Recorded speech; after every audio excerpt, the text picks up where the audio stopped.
Welcome to S6 TV Telugu news bulletin. ముందుగా headlines. ఇథియోపియాలో మారుమోగిన Vande Mataram, సింగర్ల గానానికి Modi కరతాళ ధ్వనం.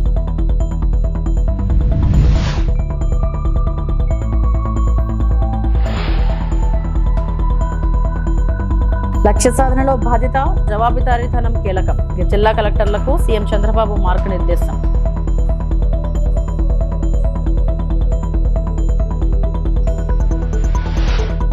కలెక్టర్లకు deputy CM Pawan Kalyan కీలక సూచనలు.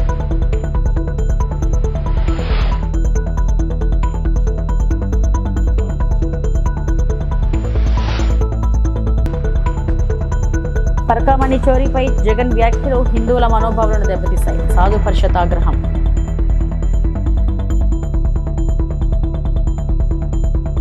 ఇథియోపియన్ సింగర్లు భారతీయ జాతీయ గేయం వందే మాతరం పాడుతున్న వీడియో ఎక్స్ లో పోస్ట్ చేశారు. జాతీయ గేయం 150 ఏళ్లు పూర్తి చేసుకున్న ఈ సందర్భంలో వారు వందే మాతర గేయాన్ని ఆలపించడం తనను కదిలించిందని రాసుకొచ్చారు. 3 దేశాల పర్యటనలో భాగంగా మోడీ ఇథియోపియాకు చేరుకున్న విషయం తెలిసిందే. ఈ నేపథ్యంలో మంగళవారం సాయంత్రం ఆ దేశ ప్రధాని డాక్టర్ అబీ అహ్మద్ అలీ మోడీకి విందు ఏర్పాటు చేశారు. ఆ కార్యక్రమంలో ఇథియోపియన్ సింగర్లు వందే మాతరం గీతాన్ని ఆలపించగా వీడియోను ప్రధాని ఎక్స్ లో పోస్ట్ చేయడంతో అది వైరల్ గా మారింది. వీడియోలో సింగర్లు జాతీయ గేయాన్ని ఆలపిస్తుండగా మోదీ చప్పట్లు కొడుతూ ఉత్సాహంగా కనిపించారు.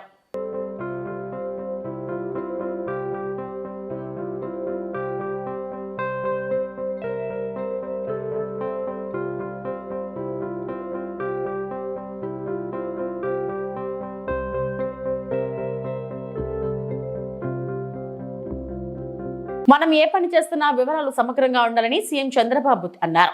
అనుకున్న సమయానికి లక్ష్యాలు నెరవేరేలా అధికారులు కృషి చేయాలని చెప్పారు. అమరావతిలోని రాష్ట్ర సచివాలయంలో నిర్వహించిన జిల్లా కలెక్టర్ల సదస్సులో సీఎం మాట్లాడారు.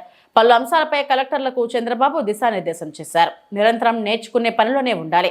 మంచి ఆలోచన ఎవరు ఇచ్చినా స్వీకరిద్దాం. చేసే పనిలో బాధ్యత, జవాబుదారీతనం ఉండాలి.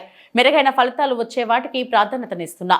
నిర్దేశించిన లక్ష్యాలకు అనుగుణంగా ఎలా పనిచేస్తున్నామనేది ముఖ్యంగా మనం చేసే పని వల్ల ప్రజలు మనతో కలిసి వస్తున్నారా లేదా అనేది గమనించాలి. ఎన్ని ఫిర్యాదులు వచ్చినా కోర్టు కేసులను దాటుకొని కానిస్టేబుల్ ఉద్యోగాలు ఇచ్చాం. అంతకుముందు డిఎస్సీ పెట్టాం. దాన్ని కూడా ఇలాగే గందరగోళం సృష్టించారు. బాధ్యత కలిగిన ప్రభుత్వం అంటే అధికారులు దుర్వినియోగం కాదు, సద్వినియోగం కావాలని ఆయన అన్నారు. 5వ కలెక్టర్స్ కాన్ఫరెన్స్. ఈ కాన్ఫరెన్స్కి వచ్చినటువంటి కలెక్టర్స్ అందరికీ స్వాగతం. అంటే ఎక్కడో సంథింగ్ ఈజ్ మిస్సింగ్. అందుకే నాతో మొదలుకొని ప్రతి ఒక్కరూ దృష్టిలో పెట్టుకొని మనం చేసే పని వల్ల ప్రజలు మనతో కలిసి వస్తున్నారా లేదు కూడా ఎప్పటికప్పుడు చూడాలి. స్టేక్ హోల్డర్స్ అందరినీ దానికోసమే పాజిటివ్ పబ్లిక్ పర్సెప్షన్ తీసుకుందాం. అక్కడికి వచ్చినప్పుడు డిప్యూటీ సీఎం గారు కూడా ఒక కానిస్టేబుల్, మీరు గుర్తుపెట్టుకోవాలి, మమ్మల్ని ఒక రిక్వెస్ట్ అడిగాడు. సార్ నాకు ఉద్యోగం వచ్చింది, హ్యాపీ, మా ఊరికి రోడ్డు లేదు, ఆ రోడ్డు చేస్తానని అడిగాడు బాబురావు. నేను డిప్యూటీ సీఎం గారు అక్కడే ఉన్నారు కాబట్టి పంచాయతీరాజ్ డిపార్ట్మెంట్ వారిదే కాబట్టి నేను చెప్పాను. వారు అక్కడి నుంచి డిపార్ట్మెంట్కి మెసేజ్ ఇచ్చి దానికి 3.9 crores కాస్ట్ అవుతుందని చెప్పి ఎస్టిమేట్స్ తీసుకొచ్చి మీటింగ్లోనే అనౌన్స్ చేశాం. That is the response. మీరు గుర్తుపెట్టుకోవాలి, బాధ్యత కలిగిన ప్రభుత్వం అంటే మీకుండే అధికారాలని దుర్వినియోగం చేయడం కాదు, సద్వినియోగం చేయడం. ఇలాంటి ప్రతి ఒక్కరిలో ఒక ప్రోయాక్టివ్ గవర్నెన్స్. ఈరోజు ఊరికే పెట్టుబడులు రాలేదు, మీరు గుర్తుపెట్టుకోవాలి. ఎప్పుడో ఒక విత్తనం వేశారు హెచ్ఆర్ మినిస్టర్ గారు లోకేష్ గారు, ఎక్కడ అమెరికాలో గూగుల్కి. వాళ్ళు ఇండియాలో పెట్టాలనుకుంటే ఎవరు గుర్తొచ్చాడు, మనమే గుర్తొచ్చాం. దానికి కూడా మళ్ళీ పర్ఫార్మెన్స్ ఉంది. Green energy, cost effective energy, దానికి మనం దోహదం చేశాం. దోహదం చేసినప్పుడు వాళ్ళు ఆలోచించి ఫస్ట్ టైం రిఫార్మ్స్ వచ్చిన తర్వాత $15 బిలియన్ ఇన్వెస్ట్మెంట్ విశాఖపట్నానికి వచ్చిందంటే అది ఈ ప్రభుత్వం యొక్క పట్టుదల, చేసే పర్ఫార్మెన్స్. ఇక్కడికి వచ్చినప్పుడు మీకు అందరికీ ఇదే కాకుండా డేటా లేక్ తీసుకొచ్చాం. ప్రతి ఒక్క సిటిజన్ డేటా, ఫ్యామిలీ డేటా, అంతా డేటా అంతా కూడా రియల్ టైం మీ ఫైల్స్ అన్నీ కూడా ఇంకా నాకు కొన్ని ఉన్నాయి. ఎట్టి పరిస్థితుల్లో జనవరి కట్ ఆఫ్ డేట్, ఫైల్స్ అన్నీ ఆన్లైన్లోనే ఉంటాయి. అక్కడి నుంచి ఇంకా ఎవరిని ఇంట్లో పెట్టుకుంటే they will be held responsible. అన్నీ ఆన్లైన్కి రావాలి. రాష్ట్ర అభివృద్ధికి సహకరిస్తున్న కలెక్టర్లు అందరికీ అభినందనలు తెలిపారు AP deputy CM Pawan Kalyan. 5వ జిల్లా కలెక్టర్ల సదస్సులో ఆయన ప్రసంగించారు. 4000 కిలోమీటర్ల మేర గ్రామీణ ప్రాంతాల్లో రోడ్లు వేశామని వెల్లడించారు. 1.20 లక్షల ఫామ్ ఫౌండ్స్ తవ్వి లక్ష్యాలను చేరుకున్నామని తెలిపారు. 4330 కోట్ల మేర నిధులను వేతనాలుగా నేరుగా నుంచి చెల్లించామన్నారు. గ్రామ పంచాయతీల్లో రెవెన్యూ అర్జనపై కూడా దృష్టి సారించామని చెప్పారు. గ్రామీణ స్థాయిలో పాలనా సామర్థ్యాల పెంపు కోసం కృషి చేయాలని సూచించారు. In 25-26 so far, NREGA has provided employment to 41.12 lakh households, generating 15.95 crore person days, reflecting the scale and impact of your efforts. A total of 4,330.20 crore has been paid as wages and 1,056.85 crore spent on material components, showcasing very strong financial and execution capacity at the district level. I appreciate the focused push on digitizing tax and non-tax assessments and improving own source revenues of Gram Panchayats. The rapid scale-up of Swachh Rathams from just one in June to 25 today is a commendable achievement. Your efforts have enabled the state to secure first place under RGSA for the number of trainings conducted, a reflection of a strong institutional capacity building. I urge you to sustain the momentum under Swamitva. PM Janman is a transformative initiative for particularly vulnerable tribe groups habitations in remote tribal areas. And I'm happy to note that the wholehearted support extended by all collectors to line department. I would like to place a special appreciation on record for the collector Allur Sitaramraju district for securing forest clearances for 79 of 88 works, and the collector Parvatipuram Manyam district for achieving 100% clearance and 9 out of 9 works. These efforts reflect true ownership and a willingness to go the extra mile to ensure eagerly execution. తన తండ్రి అక్కినేని నాగేశ్వరరావు ఏఎన్ఆర్ చదువుకోకపోయినా వేల మందికి బంగారు భవిష్యత్ ఇచ్చేందుకు కృషి చేశారని ప్రముఖ సినీ నటుడు అక్కినేని నాగార్జున అన్నారు. కృష్ణా జిల్లా గుడివాడలో ఏఎన్ఆర్ కళాశాల వజ్రోత్సవ కార్యక్రమంలో ఆయన పాల్గొన్నారు. కళాశాలలో రుసా భవనాన్ని నాగార్జున ప్రారంభించారు. ఈ సందర్భంగా ఆయన మాట్లాడుతూ 1959లో కళాశాలకు ఏఎన్ఆర్ ₹1,00,000 విరాళం అందించారన్నారు. విద్యార్థుల స్కాలర్షిప్ల కోసం తమ కుటుంబం తరపున 2 కోట్ల విరాళం అందిస్తున్నట్లు నాగార్జున ప్రకటించారు. మనుషులు శాశ్వతం కాదని మనం చేసే పనులు శాశ్వతమని చెప్పారు. ఈ కార్యక్రమంలో మాజీ ఎంపీ యార్లగడ్డ లక్ష్మీప్రసాద్, ఎమ్మెల్యే వెనిగండ్ల రాము తదితరులు పాల్గొన్నారు. అందరికీ నమస్కారం. నా ముందున్న పూర్వ విద్యార్థులు, అలుమినాయ్, వాళ్ళకి ప్రత్యేకంగా నమస్కారం. అలాగే ఫ్యాకల్టీ, స్టాఫ్ వాళ్ళందరికీ నమస్కారం. అలాగే స్టూడెంట్స్ అందరికీ, వేదిక మీద ఉన్న పెద్దలందరికీ నమస్కారం. స్పెషలీ జస్టిస్ పట్టి దేవానందర్ గారికి థ్యాంక్ యూ అండి. చాలా చాలా మంచి మాటలు చెప్పారు నాన్నగారి గురించి. Thank you very much. ఇవాళ చాలా ఎమోషనల్గా ఉంది నాకు. నాన్నగారు పుట్టి 100 సంవత్సరాలు అవుతుంది. అలాగే ఏఎన్ఆర్ కాలేజ్ స్టార్ట్ అయ్యి 75 ఇయర్స్, 70 సంవత్సరాలు అయింది. హైదరాబాద్లో అన్నపూర్ణ స్టూడియోస్ అయ్యి 50 ఇయర్స్ అవుతుంది. నాన్నగారు అక్కడ స్థాపించిన Annapurna college of film and media పెట్టి 10 సంవత్సరాలు అవుతుంది. ఇవన్నీ, ఈ లెక్కలన్నీ కరెక్ట్గా కుదిరాయి. చాలా చాలా ఎమోషనల్గా ఉందండి. ఏఎన్ఆర్ కాలేజ్ 75 ఇయర్స్ సెలబ్రేషన్లో పాల్గొనటం సంతోషంగా కాదు, చాలా గర్వంగా ఉంది నాకు. మనుషులు శాశ్వతం కాదు, వాళ్ళు చేసే పనులు శాశ్వతం. నాన్నగారు చేసిన మంచి పనే ఈ కాలేజ్, ఏఎన్ఆర్ కాలేజ్ ఒక ఎగ్జాంపుల్. తాను చదువుకోలేకపోయినా వేలాది మంది చదువుకోవాలని, వారికి బంగారు భవిష్యత్తు ఉండాలని 1959 నేను పుట్టిన సంవత్సరంలో ₹1,00,000 డొనేషన్ ఇచ్చారు. కానీ ₹1,00,000 డొనేషన్ ఇచ్చారు ఏఎన్ఆర్ కాలేజ్కే కాదు, అలాగే ఆంధ్ర యూనివర్సిటీకి ఒక 25,000, ఇంకో 25,000 ఇంకో యూనివర్సిటీకి. ఇక్కడ నేను కోరుకునేది already ANR college management skill development start చేస్తున్నారని విన్నాను. రేపు నారా లోకేష్ గారు వస్తున్నారు ఇక్కడికి. చాలా సంతోషంగా ఉంది ఆయన రావడం. ఆయన వచ్చినప్పుడు మేనేజ్మెంట్ నా తరపున, మా అక్కయ్య సుశీల తరపున, అలాగే మా అన్నయ్య వెంకట్ తరపున, ఏఎన్ఆర్ ఫ్యామిలీ తరపున మేము ఈ ఏఎన్ఆర్ కాలేజీలో ఒక స్కాలర్షిప్ నాన్నగారి తరపున, అమ్మ తరపున పెట్టాలని మేమందరం అనుకున్నాము. దానికోసం మేము 2 కోట్ల రూపాయలు అంటే 2 crore rupees ఇవ్వాలని, దాని ఫార్మాలిటీస్ అన్ని ఏఎన్ఆర్ మేనేజ్మెంట్ తో మాట్లాడి అది ఎలా చేయాలి అని ఇమీడియట్ గా చేద్దామని. నాన్నగారు ఎప్పుడో ₹1,00,000 ఇచ్చారు. ఇప్పుడు మేము అంత కూడా ఇవ్వలేకపోతే బాగుండదు. పిల్లలు, నా శ్రీమతి అమల, యాక్చువల్ గా చెప్పాలి అంటే ఇంట్లో బయలుదేరే ముందు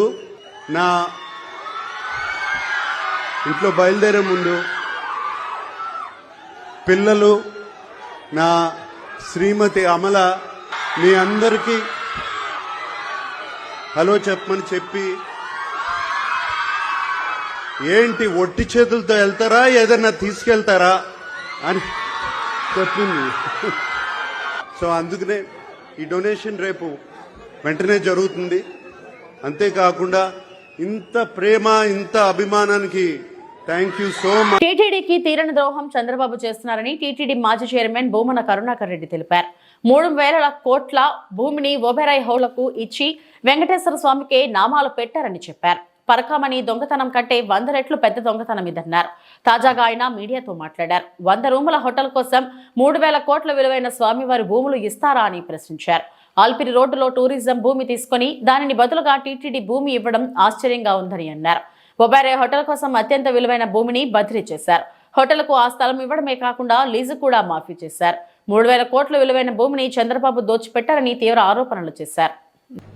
టీటీడీకి తీరని ద్రోహం చేస్తున్నారు. అంతా ఇంత ద్రోహం చేయటం కాదది. తిరుమల తిరుపతి పవిత్రతను కాపాడటానికే నేను పుట్టానని చెప్పుకున్నటువంటి వ్యక్తి అలిపిరి నుంచి వెళ్లేటువంటి దారంతా కూడా అత్యంత పవిత్రమైనది అన్నటువంటి విషయం తెలిసి కూడా పెద్దలు అనేక మంది అభ్యంతరాలు వ్యక్తం చేసినా టూరిజం వాళ్ల ల్యాండ్ తీసుకొని దానికి బదులుగా టీటీడీ ల్యాండ్ను కట్టబెట్టడం ఆశ్చర్యం. ఏ ఒబెరాయ్ హోటల్ని తీవ్రంగా వ్యతిరేకించి టీటీడీ బోర్డులోనే వాళ్లు తీర్మానం చేసి ఆ సానువుల్ని కాపాడాలని, పవిత్రతను పరిరక్షిస్తాము అని చెప్పినటువంటి వాళ్లు టూరిజం వాళ్లు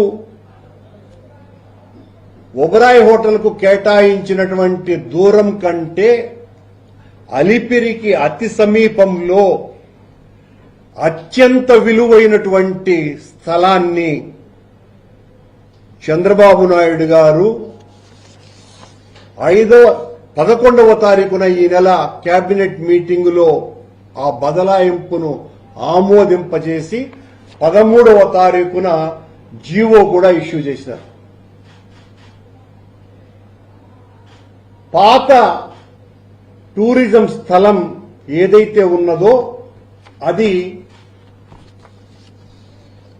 ఎకరా 90 లక్షల విలువ చేస్తుంది అని మార్కెట్ వాల్యూ రిజిస్ట్రేషన్ వాళ్ల అఫీషియల్ గా చెప్తున్నటువంటి మాట. ఈ రోజున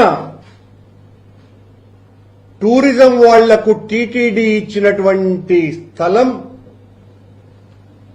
గజం 49,000 రూపాయలు మార్కెట్ వాల్యూ, రిజిస్ట్రేషన్ వాల్యూ ప్రకారం. అంటే ఎకరా 4,800 గజాలు చొప్పున ఎకరాకి 26,52 లక్షలు. అంటే 20 ఎకరాలు 460 కోట్ల రూపాయలు. టూరిజం దగ్గర నుంచి తీసుకున్నటువంటి ఆ ల్యాండ్ ఖరీదు ప్రభుత్వ లెక్కల ప్రకారము 18 కోట్లు. ఈరోజు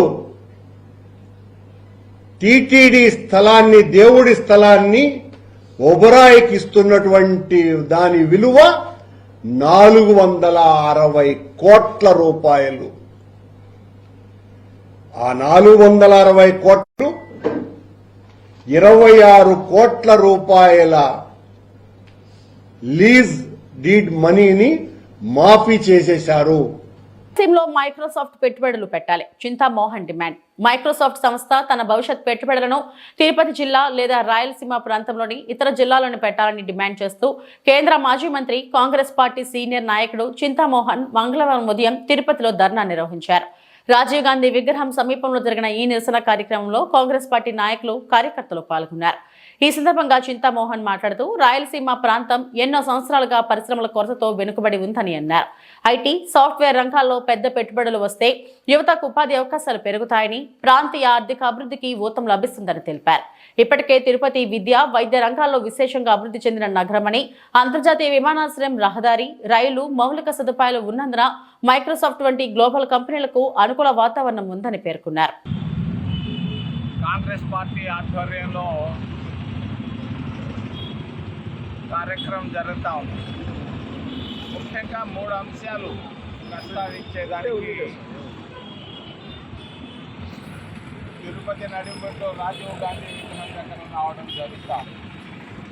మొదటిది, మన ప్రాంతంలో ఉన్నటువంటి కన్నీటితో ఉన్నటువంటి నిరుద్యోగులు పూటిక లేక ఇబ్బందులు పడుతున్నారు, ఆకలితో చస్తున్నారు. నిరుద్యోగులు చదువుకొని మరి ఉద్యోగాలు రాక ఇబ్బందులు పడుతున్నారు. సత్యనారాయణ గారు రాయలసీమ ముద్దు బిడ్డ. ఆయన ఎవరంటే మీ అందరికీ తెలియకపోవచ్చు. వాళ్ళ అమ్మగారిది రాజంపేట టౌన్, వాళ్ళ నాన్నది తాడిపల్లి, అనంతపూర్ జిల్లా. మరి రాయలసీమ ముద్దు బిడ్డ. తిరుపతిలో తిరుగుతూ ఉండేవాడు, నాకు బాగా తెలుసు. వాళ్ళ నాన్న బాగా తెలుసు. మరి వాళ్ళ మామగారు కూడా నాకు బాగా తెలుసు. కేఆర్ వేణుగోపాల్, యుగంధర్ గారి బిడ్డ. మరి ఈరోజు మైక్రోసాఫ్ట్ లక్షల కోట్ల పెట్టుబడులు పెట్టాలనుకుంటా ఉన్నారు. మొన్న సత్యనారాయణ వెళ్ళి ప్రధానమంత్రిని కలిశాడు మోడీ గారు. ఈ మైక్రోసాఫ్ట్ పెట్టుబడులను మరి చిప్ ఫ్యాక్టరీ లాగా గుజరాత్కు తీసుకెళ్లాలన్న కుట్రతో ఉన్నాడు. మేము దీన్ని ఖండిస్తున్నాం. రాయలసీమ ముద్దుబిడ్డ, రాయలసీమ ప్రాంతంలో ఉన్నటువంటి నిరుద్యోగుల గురించి ఆలోచించాలని మేము అడుగుతున్నాం. ముఖ్యంగా నిరుద్యోగుల తరఫున, రాయలసీమ తరఫున బాగా వెనుకబడినటువంటి రాయలసీమ ప్రాంతం మేము అడుగుతున్నాం. ఎంతోమంది ముఖ్యమంత్రులు, 8 మంది ముఖ్యమంత్రులు పైనే వచ్చారు రాయలసీమ జిల్లాల్లో. ఎవరికి ఇటువంటి అవకాశం దొరకలేదు. ఈరోజు నారా చంద్రబాబు నాయుడు మన నారావారిపల్లి నుంచి వచ్చాడు. ఆయనకు కూడా నేను తెలియజేస్తున్నా, ఇది మంచి అవకాశం. నువ్వు తెచ్చేటువంటి ఇరిగేషన్ ప్రాజెక్టు వల్ల రాయలసీమ బాగుపడుతుందని నాకు నమ్మకం లేదు. గంగా నది నీళ్లు తెస్తానంటావు, ఇవన్నీ ఆపేసి చంద్రబాబు నాయుడు గారు వెంటనే మైక్రోసాఫ్ట్ మరి ప్రతినిధి సత్యనారాయణతో మాట్లాడవయ్యా చంద్రబాబు నాయుడు. ఈరోజు సాయంకాలమే మాట్లాడు. నేను కూడా మాట్లాడబోతున్నా, ఆయన నాకు తెలుసు. మరి ఖచ్చితంగా లక్షల మందికి 10 లక్షల కోట్ల రూపాయలు పెట్టుబడులు పెట్టాలనుకుంటున్నారు మైక్రోసాఫ్ట్ వాళ్ళు భారతదేశంలో. అది ఎక్కడో పెట్టకుండా, గుజరాత్ పోకుండా ఖచ్చితంగా రాయలసీమలో తీసుకొస్తే రాయలసీమ రతనాల సీమ అవుతుంది. రాయలసీమ రతనాల సీమ కావాలనంటే, రాళ్లసీమ పోయి రతనాల సీమ కావాలంటే ఈ మైక్రోసాఫ్ట్ ప్రాజెక్టు తిరుపతి కానీ, అనంతపూర్ కానీ, కడప కానీ ఈ ప్రాంతాల్లో పెడితే మన ప్రాంతం అభివృద్ధికి వస్తుంది, హైదరాబాద్ లాగా. దీన్ని మేమందరం డిమాండ్ చేస్తున్నాం. తిరుపతి నడిపొట్టు నుంచి ఈరోజు నేను ఆయన జాబ్ రాయిపోతున్నాను. సత్యనారాయణకి సంతకాల సేకరణ కూడా జరుగుతుంది. మేము కోట్ల సంతకాలు పెట్టించాం. 100ల సంఖ్యలో కొన్ని సంతకాలు సేకరించి 4 మేము జాబ్ రాయిపోతున్నాం.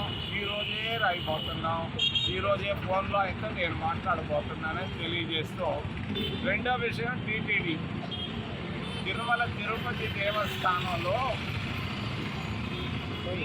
పరకమణి చోరిని చిన్న కేసు అని మాజీ సీఎం జగన్ వ్యాఖ్యానించడంపై సాధు పరిషత్ ఆగ్రహం వ్యక్తం చేసింది.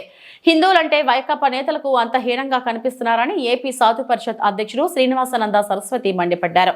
విశాఖలో నిర్వహించిన మీడియా సమావేశంలో ఆయన మాట్లాడారు. ఈ బండారం అంతా కూడా బయటపడిపోతుంది. ఒక సాధారణ ఉద్యోగి 14,40,00,000 రూపాయలు వెంకటేశ్వర స్వామికి ఆస్తులు ఇచ్చేశాడంటే దీని వెనక ఎన్ని వందల కోట్ల రూపాయలు పరకామణిలో మింగేశాడు, మహానుభావుడు భోంచేశాడు. ఇది హిందూ సమాజానికి తేటతెల్లం అయిపోయింది. ఏదైతే విచారణ జరుగుతుందో సతీష్ కుమార్ ఆయన పైన chief vigilance and security officer CVSO పైన ఎప్పుడైతే విచారణ జరుగుతుందో ఆయనేమో ట్రైన్ కింద అనుమానాస్పదంలో బుద్ధి చెందారు. ఇప్పటికీ ఆ గాయాలన్నీ కూడా హిందూ సమాజం ఏం జరిగింది, విచారణ జరుగుతున్నటువంటి వ్యక్తి ట్రైన్ కింద పడిపోయి అనుమానాస్పదంగా చనిపోయారు. పోస్ట్ మార్టం రిపోర్ట్ కూడా హైకోర్టుకు వెళ్తుంది. ఆ మొత్తం బండారం అంతా కూడా బయటపడుతుంది.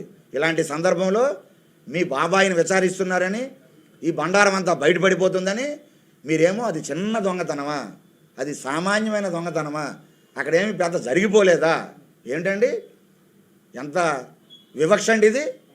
అంటే మా వెంకటేశ్వర స్వామి ఆలయం మీద ఉండేటువంటి నమ్మకం మీకు ఇంత, మా వెంకటేశ్వర స్వామిని పూజించే భక్తుల మీద ఉండే నమ్మకం ఇదా మీకు? చాలా బాధాకరం అండి ఇది. ఖచ్చితంగా హిందూ సమాజం ముక్త కంఠంతో ఖండిస్తూ ఉన్నాం.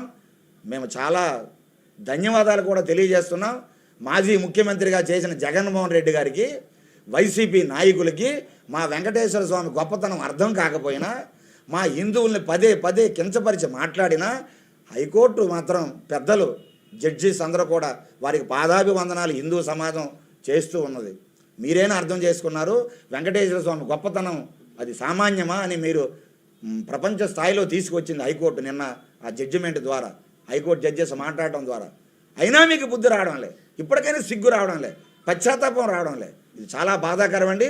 పరకామణిలో చేసినటువంటి దొంగతనం గత ప్రభుత్వంలో బండారం అంతా కూడా బయటికి రావాలి. కూటమి ప్రభుత్వాన్ని కూడా మేము కోరుతూ ఉన్నాం. ఖచ్చితంగా మా వెంకటేశ్వర స్వామికి అన్యాయం చేసిన ఎంతటి వాడైనా, ఏ మాజీ చైర్మన్ అయినా ఎవరిని కూడా దయచేసి విడిచిపెట్టొద్దు. పార్లమెంటరీ స్టాండింగ్ కమిటీ PPP విధానం సరైనదని చెప్పిందని చంద్రబాబు అబద్ధం చెప్తున్నారు. పార్లమెంటరీ స్టాండింగ్ కమిటీ తన నివేదికలో వైద్య విద్యను పెంచాలని మరియు అసమానతలను తగ్గించాలని పేర్కొంది. వైద్య విద్యను ప్రోత్సహించడానికి తగినంత నిధులు లేకపోవడంపై PPP విధానాన్ని అనుకూలంగా తీసుకువచ్చని సూచించింది. ప్రభుత్వ భూమి ఉన్నప్పుడు, మౌలిక సదుపాయాలు సిద్ధంగా ఉన్నప్పుడు మరియు నిధులు కూడా ఉన్నప్పుడు స్టాండింగ్ కమిటీ దానిని PPPకి ఇవ్వాలని ఎక్కడా చెప్పలేదు అని విడుదల రజని మాజీ మంత్రి పేర్కొన్నారు. 10 లక్షల జనాభాకి ఒక 75 MBBS సీట్లు అనేది నేషనల్ యావరేజ్ చెప్తా ఉంది.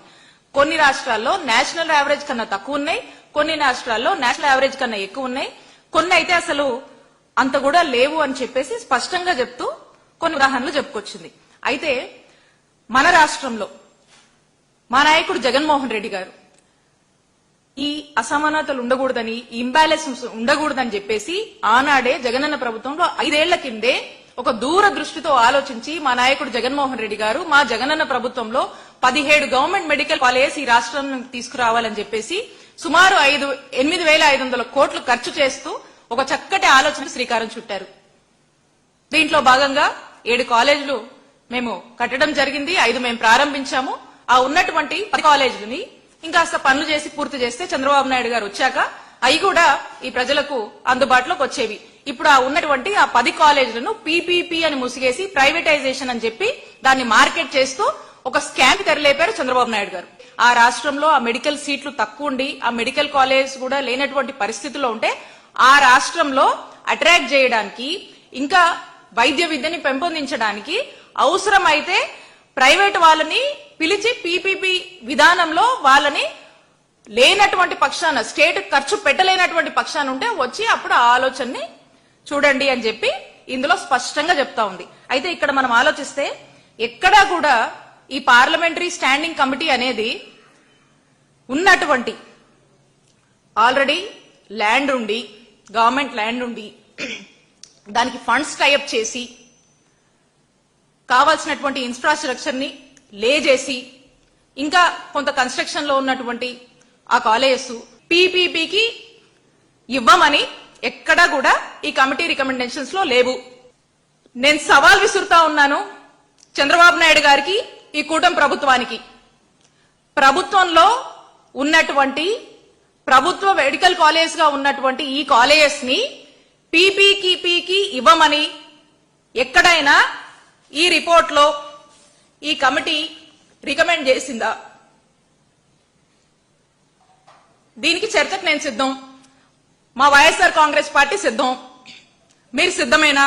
ఇవి ఇప్పటివరకు నా బులెటిన్ అప్డేట్స్.